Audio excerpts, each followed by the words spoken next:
ವಿಶೇಷವಾಗಿ ನನಗೆ ಬಹಳ ಖುಷಿ ಅನಿಸ್ತು. ನಾನು ಅವ್ರಿಗೆ ಯಾರಿಗೂ ಹೇಳಿದ್ದಿಲ್ಲ.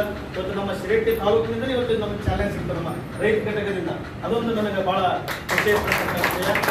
ಅದೇ ರೀತಿ ಮುಂಬರುವ ಏನು ಇದರ ಅವಧಿ ಒಳಗಡೆ ನಮ್ಮ ಶಿರಹಟ್ಟಿ ತಾಲೂಕಿನ ಎಲ್ಲ ಪದಾಧಿಕಾರಿಗಳ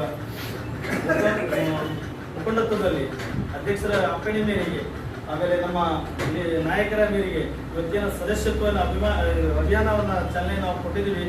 ಮುಂಬರುವುದರಲ್ಲಿ ಹೆಚ್ಚಿಗೆ ಇವತ್ತೇನು ನಮ್ಮ ಸಿದ್ದರಾಮಯ್ಯ ಕಾಶ್ಮೀರದಲ್ಲಿ 1 ಕೋಟಿ ನಮ್ಮ ಕರ್ನಾಟಕದ ಜನಸಂಖ್ಯೆಗಳಿಗೆ 1 ಕೋಟಿ ನಮ್ಮ JDS ಕಾರ್ಯಕರ್ತರ ಒಂದು ಅಭಿಯಾನ ಇರಬೇಕು, ಸದಸ್ಯತ್ವ ಮುಂದೆ ಆಗಬೇಕು, ಇನ್ನೂ ಹೆಚ್ಚಿಗೆ ಆಗಬೇಕು ಅನ್ನೋದು ನಮ್ಮೊಂದು ಆಸೆಯನ್ನು ವ್ಯಕ್ತಪಡಿಸಿ ಇವತ್ತೇನು ಚಾಲನೆ ಕೊಟ್ಟಿದ್ದಾರಲ್ಲ, ಇದು ಒಂದು ವಿಘ್ನ ವಿನಾಯಕ ಒಂದು ಚತುರ್ಥಿ ಕಾರ್ಯಕ್ರಮದಿಂದ ಆಗಲೇ ಸರ್ ಹೇಳಿದಾಗೆ ಇವತ್ತು ನಮ್ಮ ಪಕ್ಷದಲ್ಲಿ ಇರ್ತಕ್ಕಂಥ ಎಲ್ಲ ವಿಘ್ನಗಳು ಇವತ್ತು ನಾವು ಇರೋದು ನಮ್ಮ ಗದಗ ಜಿಲ್ಲೆಯಲ್ಲಿ ಇರ್ಬೋದು, ಇಲ್ಲಿ ಬೇರೆ ಬೇರೆ ನಮ್ಮ ಉತ್ತರ ಕರ್ನಾಟಕದ ಏನಕ್ಕೆ JDS ಕಡೆಗಣಿಸಿ ಅಂತಿರ್ತಾರಲ್ಲ, ಇದು ಕಡೆಗಣಿಸಿಲ್ಲ. ನಾವೆಲ್ಲ ನೋಡಿ ಇವತ್ತು ಎಲ್ಲರೂ ನಮ್ಮ ಸ್ವಯ ಪ್ರೇರಣೆಯಿಂದ ಇವತ್ತು ಇನ್ನೂ ನಾವು ಹೆಚ್ಚಿನ ಸಂಖ್ಯೆಯಲ್ಲಿ ಬರೀ ಪೂರ್ವಭಾವಿ ಸಭೆ ಇದೆ.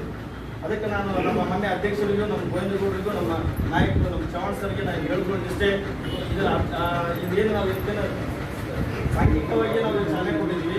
ಜಿಲ್ಲಾ ಮಟ್ಟದಾಗಲಿ ಚಾಲನೆ ಕೊಡೋಕೆ ನಾವು ದೊಡ್ಡ ಕಾರ್ಯಕ್ರಮ ಮಾಡ್ತಿದ್ವಿ. ದೊಡ್ಡ ಕಾರ್ಯಕ್ರಮವನ್ನು ಮಾಡಿ ಹೆಚ್ಚಿನ ನಾಯಕರು ಬಂದಂದ್ರೆ ನಮಗೆಲ್ಲ ಇವತ್ತು ಮಾಧ್ಯಮದ ಮುಖಾಂತರ ನಾಯಕರೆಲ್ಲ ಬರ್ತಾ ಇದಾರೆ, ಗದಗಿಗೆ ಹೋಗ್ತಾ ಇದಾರೆ ಅಂದ್ರೆ ಇತರೆ ಕಾರ್ಯಕರ್ತರಿಗೆ ಒಂದು ಹುಮ್ಮಸ್ ಬರ್ತೈತಿ. ಅವರೆಲ್ಲ ಬಂದು ಹೋಗೋದ್ರಿಂದ ಹೇಳಿ ನನಗೆ ಈ ಸಭೆಗೆ ಆಹ್ವಾನಿಸಿ ಕಾರ್ಯಕ್ರಮದಲ್ಲಿ ಮಾತಾಡೋಕ್ಕೆ ಅವಕಾಶ ಕೊಟ್ಟಂತ ಎಲ್ಲ ಪದಾಧಿಕಾರಿಗಳು ವಂದಿಸಿ ನನ್ನ 2 ಮಾತುಗಳನ್ನು ಮುಗಿಸ್ತೇನೆ.